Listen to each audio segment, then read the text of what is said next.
ನಾಡಿನಲ್ಲಿರುವಂತ ಕನ್ನಡಿಗರನ್ನ ತುಳಿಯೋದು ಬೆಳೆಯಕ್ ಬಿಡದಿರ ಇರುವಂತದ್ದು ಬಡವ್ರ ಮನೆ ಮಕ್ಕಳನ್ನಂತ ಬೆಳಿಲೇಬಾರ್ದು ಅಂತ ಹೇಳಿ ಅವ್ರನ್ನ ತುಳಿಯುವಂತ ಕೆಲಸ ಮಾಡುವಂತ ರಾಕ್ಷಸರು ನಮ್ಮ ಕನ್ನಡಿಗರಲ್ಲೇ ಇದ್ದಾರೆ.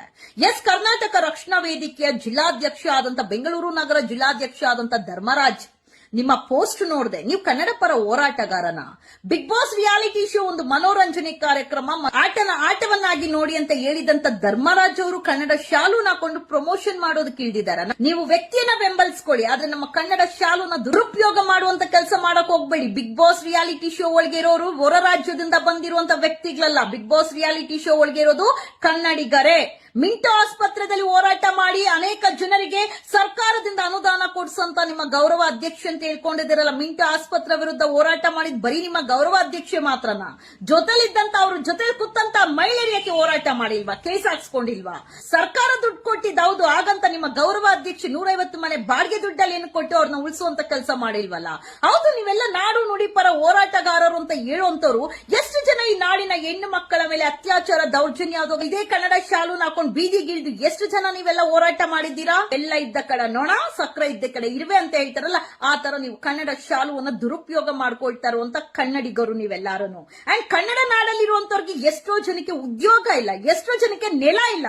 ಆದ್ರೆ ತಾವೇನ್ ಮಾಡ್ತಾ ಇದ್ದೀರಾ? ಧರ್ಮರಾಜ್ ಅವರೇ ಕನ್ನಡ ಹೋರಾಟಗಾರ ಅಂತ ಹೇಳ್ಕೊಂಡು ಹೊರ ರಾಜ್ಯದ ಕಾಮುಕನನ್ನ ತಂದು ಬೆಂಬಲಿಸ್ತಾ ಇರುವಂತ ಧರ್ಮರಾಜ್, ಕೇರಳದ ಕಾಮುಕ 16 ಜನನ ಮದ್ವೆ ಆಗಿ 16 ಜನ ಹೆಣ್ಣು ಮಕ್ಕಳಿಗೆ ಮಕ್ಕಳು ಕೊಟ್ಟು ಬಂದಿರುವಂತವನ್ನ ಜೊತೆಲಿ ಇಟ್ಕೊಂಡು BBC ನ್ಯೂಸ್ ಅಂತ ಮಾಡ್ಕೊಂಡು ಹೆಣ್ಣು ಮಕ್ಕಳಿಗೆ ಸೆಟಲ್ಮೆಂಟ್ ಮಾಡಿಸಿ ಹೆಣ್ಣು ಮಕ್ಕಳ ಜೀವನ ಹಾಳು ಮಾಡಿ ತನ್ನ ಜೊತೆಲಿ ಕೇರಳದ ಕಾಮುಕನನ್ನ ಇಟ್ಕೊಂಡು ನೀವು ಬೆಂಬಲಿಸ್ತಾ ಇರೋದು ಕನ್ನಡಿಗರನ್ನ, ಅಥವಾ ಹೊರ ರಾಜ್ಯದ ಕಾಮುಕನನ್ನ ಜೊತೆಲಿ ಇಟ್ಕೊಂಡು ಬೆಳೆಸ್ತಾ ಇರೋರು ನೀವು ಕನ್ನಡಿಗರ?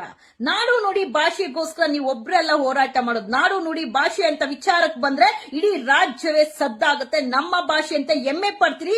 ಎಲ್ಲೂ ಸಹ ನಾವು ಕನ್ನಡ ಶಾಲೂನ ಹಾಕೊಂಡು ನಾವು ಕನ್ನಡಿಗರು ಅಂತ ಹೇಳಿ ಐಡೆಂಟಿಟಿ ತೋರಿಸ್ಕೊಳಕ್ ನಾವಿಲ್ಲ. ಬಟ್ ನಿಮ್ಮ ಐಡೆಂಟಿಟಿ ಕತ್ತಲ್ಲಿ ಶಾಲು ಇದ್ರೆ ಮಾತ್ರ.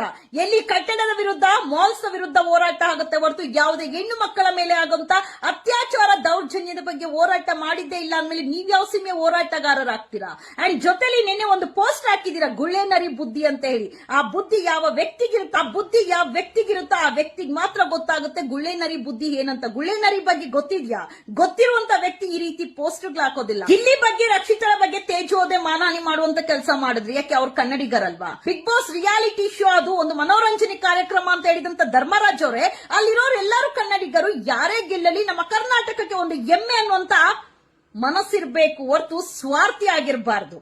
ಹೋರಾಟಗಾರ್ತಿ ನಿಮ್ಮ ಅಶ್ವಿನಿ ಗೌಡ ಒಬ್ರೇ ಅಲ್ಲ, ಎಷ್ಟೋ ಕೇಸಸ್ ಹಾಕೊಂಡು ಹೋರಾಟ ಮಾಡಿರುವಂತ ಅನೇಕ ಮಹಿಳೆಯರಿದ್ದಾರೆ ನಮ್ಮ ರಾಜ್ಯದಲ್ಲಿ. ಬಟ್ ನೀವು ಬಿಗ್ ಬಾಸ್ ರಿಯಾಲಿಟಿ ಶೋಗೆ ನಮ್ಮ ಕನ್ನಡ ಶಾಲೂನ ಇಟ್ಕೊಂಡು ಪ್ರಚಾರಕ್ಕೆ ಉಪಯೋಗಿಸ್ಕೊಳ್ತಾ ಇದೀರಲ್ಲ, ಕನ್ನಡ ಶಾಲೂನ. ನಾಚಿಕೆ ಆಗಲ್ವಾ ನಿಮಗೆ? ಕನ್ನಡ ಶಾಲೂನ ಇಟ್ಕೊಂಡು ಕಟ್ಟಡಗಳ ವಿರುದ್ಧ ಹೋಗ್ತೀರಾ, ಸೆಟಲ್ಮೆಂಟ್ ಮಾಡ್ಕೊಳ್ಳೋ ಕೆಲಸ ಮಾಡ್ತೀರಾ, ಮಾರ್ವಾಡಿಗಳ ಹತ್ರ ಹೋಗಿ ಸೆಟಲ್ಮೆಂಟ್ ಮಾಡ್ಕೊಳ್ಳೋ ಕೆಲಸ ಮಾಡ್ತೀರಾ. ಇವತ್ತು ಕನ್ನಡ ಶಾಲೂನ ಇಟ್ಕೊಂಡು ಬಿಗ್ ಬಾಸ್ಗೂ ಸಹ ನೀವೇ ಸೆಟಲ್ಮೆಂಟ್ ಮಾಡ್ಕೊಂಡು ನಿಮ್ಮ ಗೌರವ ಅಧ್ಯಕ್ಷನ ಉಳಿಸ್ಕೊಳ್ಳೋದಕ್ಕೆ ಕನ್ನಡ ಶಾಲೂನ ದುರುಪಯೋಗ ಮಾಡ್ತಾ ಇದೀರಲ್ವಾ? Shame on you people. Kannada 60%, 40% ಆಂಗ್ಲ ಇರಬೇಕು ಅಂತ ಹೋರಾಟ ಮಾಡೋರು ನಿಮ್ಮ ಸಂಘಟನೆಯ ಗೌರವ ಅಧ್ಯಕ್ಷೆ ಬಿಗ್ ಬಾಸ್ ಅಲ್ಲಿ 90% ಇಂಗ್ಲಿಷ್ ಯೂಸ್ ಮಾಡ್ತಾಳೆ. ಹಾಕಿರುವಂತ ಪೋಸ್ಟರ್ ಹೇಳುತ್ತಾ ನೀವೆಂತ ಕನ್ನಡ ಪರ ಹೋರಾಟಗಾರರು, ಕನ್ನಡ ಪದಗಳನ್ನ ಯಾವ ರೀತಿ ಬಳಕೆ ಮಾಡ್ತೀರಾ, ಕನ್ನಡ ಪದಗಳನ್ನ ಯಾವ ರೀತಿ ಗೌರವಿಸ್ತೀರಾ ಅನ್ನೋಂಥದ್ದು ನಿಮ್ಮ ಯೋಗ್ಯತೆಗಳು ನಿಮ್ಮ ಪೋಸ್ಟ್ ಅಲ್ಲೇ ಗೊತ್ತಾಗುತ್ತೆ. ಹೊರ ರಾಜ್ಯದಿಂದ ಬಂದಿರುವಂತ ಕೇರಳ ಕಾಮುಕರನ್ನ ಜೊತೆಲಿ ಇಟ್ಕೊಂಡು ಬೆಂಬಲಿಸ್ತೀರಾ, ಬೆಳೆಸ್ತೀರಾ. ಬಿಗ್ ಬಾಸ್ ಶೋದಲ್ಲಿ ಇರುವಂತವ್ರು ಎಲ್ಲರೂ ಕನ್ನಡಿಗರಾಗಿದ್ರು ಒಬ್ಬರನ್ನ ಮಾತ್ರ ಬೆಳೆಸೋಕೆ ಮುಂದಾಗ್ತೀರಾ. ಇದ್ರಲ್ಲೇ ಗೊತ್ತಾಗುತ್ತೆ ನೀವೆಂತ ಕನ್ನಡಿಗರು, ಎಂತ ಸ್ವಾರ್ಥಿಗಳು ಅಂತ ಹೇಳಿ. ನೀವ್ ಯಾರನ್ನಾದ್ರೂ ಬೆಳೆಸಿ, ಯಾರಿಗಾದ್ರೂ ವೋಟ್ ಮಾಡ್ಕೊಳ್ಳಿ, ಯಾರನ್ನಾದ್ರೂ ಗೆಲ್ಲಿಸಿ, ಕನ್ನಡ ಶಾಲೂನ ದುರುಪಯೋಗ ಮಾಡ್ಕೊಳ್ಬೇಡಿ. ಕನ್ನಡ ಶಾಲು ಬಿಗ್ ಬಾಸ್ ಪ್ರಮೋಷನ್ಗೆ ಪ್ರಚಾರಕ್ಕಿಲ್ಲ. ಕಿಚ್ಚೋ ಸುದೀಪ್ ಅವ್ರ ಬಗ್ಗೆ ಮಾತಾಡಕ್ಕೆ ಹೋಗಬಾರ್ದು. ನಾವೆಲ್ಲರೂ ಮಾತಾಡಿದ್ರೆ ಅವ್ರ ಅಭಿಮಾನಿಗಳು ಎದೋಳ್ತಾರಲ್ವಾ, ಅವ್ರ ಅಭಿಮಾನಿಗಳ ಮೇಲೆ ಆಡಿಟರ್, ಪೆಟ್ರೋಲ್ ಬಂಕ್ ಮ್ಯಾನೇಜರ್ ನೋಡಿದ್ರಲ್ಲ, ಅವ್ರ ಬಗ್ಗೆ ಮಾತಾಡಕ್ಕೆ ಹೋಗ್ಬಾರ್ದು, ಪ್ರಶ್ನೆನೇ ಮಾಡಬಾರ್ದು. ಕ್ಲಾಸ್ ಅಂಡ್ ಮಾಸ್ ಫ್ಯಾನ್ಸ್ ಎದೋಳ್ತಾರೆ, ಹುಷಾರಾಗಿರ್ರಿ. ಮಾತಾಡಕ್ ಮುಂಚೆ ಅವ್ರು ಏನೇ ತಪ್ಪು ಮಾಡ್ಲಿ, ಎಸ್ ಕ್ಯಾಟಗರಿ ಅಂದ್ರೆ ಸಿಲಿ ಅಂತ ಬಂದ್ ಆನ್ಸರ್ ಮಾಡ್ತಾರೆ. ಅಶ್ವಿನಿ ಗೌಡ ಬಗ್ಗೆ ಏನೇ ಮಾತಾಡ್ಲಿ ಅದಕ್ಕೆ ಉತ್ತರ ಕೊಡಕ್ಕೆ ಸುದೀಪ್ ಅವರು ಸಿದ್ಧವಾಗಿರ್ತಾರೆ. ಅದೇ ಒಬ್ಬ ಬಡವ ತಪ್ಪು ಮಾಡ್ಲಿ, ಗರ್ಜಿಸುವಂತ ಸುದೀಪ್ ಅವರು ಅಶ್ವಿನಿಗೆ ಪ್ರಶ್ನೆ ಮಾಡುವಂತ ದಮ್ಮು ತಾಕತ್ತೆ ಇರೋದಿಲ್ಲ. ಅಭಿನಯ ಚಕ್ರವರ್ತಿ ಅಂತ ಹೇಳಿ ಟೈಟಲ್ ಕೊಟ್ಟಿರೋದು ಕರವೇ ಅಲ್ವಾ?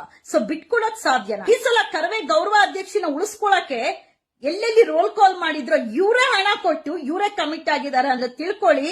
ಬಡವ್ರ ಮನೆ ಮಕ್ಕಳನ್ನ ಬೆಳೆಯಕ್ಕೆ ಇಂತ ಹೊಟ್ಟೆ ತುಂಬಿರುವಂತ ರಾಕ್ಷಸರು ಬಿಡ್ತಾರ? ಬೆಳಿರೋ ಬೆಳಿರೋ ಬೆಳಿರೋ ಅಂತೀರ. ಇಂತ ರಾಕ್ಷಸರು ಹೋಗಿ ಎಲ್ಲಿಂದ ಬೆಳೀತಾರೆ? ಕನ್ನಡಿಗರಿಗೆ ಉದ್ಯೋಗ ಕೊಡ್ರೋ ಬೆಳೆಸ್ರು ಅಂತಾರೆ. ಕನ್ನಡಿಗರನ್ನ ತುಳಿಯೋದಕ್ಕೆ ಕನ್ನಡ ಹೋರಾಟಗಾರರು ಅಂತ ಹೇಳ್ಕೊಂಡಿರುವಂತ ಅನೇಕ ಇಂತ ಕನ್ನಡಿಗರು ಇದ್ರೆ ಎಲ್ಲಿ ಬೆಳೆಸ್ತೀರಾ ನೀವೆಲ್ಲಾರು? ರಿಯಾಲಿಟಿ ಶೋ ತರ ಧರ್ಮರಾಜ್ ಅವರೇ, ರಿಯಾಲಿಟಿ ಶೋ ತರ ನೋಡಿ. ಕನ್ನಡ ಶಾಲುನ ದುರುಪಯೋಗ ಮಾಡ್ಕೊಳಕ್ ಹೋಗ್ಬೇಡಿ. ಕನ್ನಡ ಶಾಲು ಬರೀ ನಿಮ್ಮ ರಕ್ಷಣಾ ವೇದಿಕೆಗೆ ನಿಮಗ್ ಮಾತ್ರ ಅಲ್ಲ, ಕನ್ನಡಾಂಬೆ, ಕನ್ನಡ ಶಾಲು, ಕನ್ನಡ ಪದ, ಕರ್ನಾಟಕ ಪ್ರತಿ ಒಬ್ಬ ಕನ್ನಡಿಗನ ಆಸ್ತಿ ಅನ್ನೋದು ಮರಿಬೇಡಿ. ನಿಮಗೊಬ್ಬರಿಗೆ ಸೀಮಿತವಾಗಿಲ್ಲ ಕನ್ನಡ ಕರ್ನಾಟಕ ಅನ್ನುವಂಥದ್ದು. ಹೋರಾಟ ಮಾಡಿ, ಒಳ್ಳೆ ವಿಚಾರದ ಬಗ್ಗೆ ಹೋರಾಟ ಮಾಡಿ, ಪ್ರಚಾರಕ್ಕೆ ತಕ್ಕಂತೆ ವಿಚಾರಗಳನ್ನ ತಗೊಂಡು ನಿಮ್ಮ ಗರ್ಜನೆ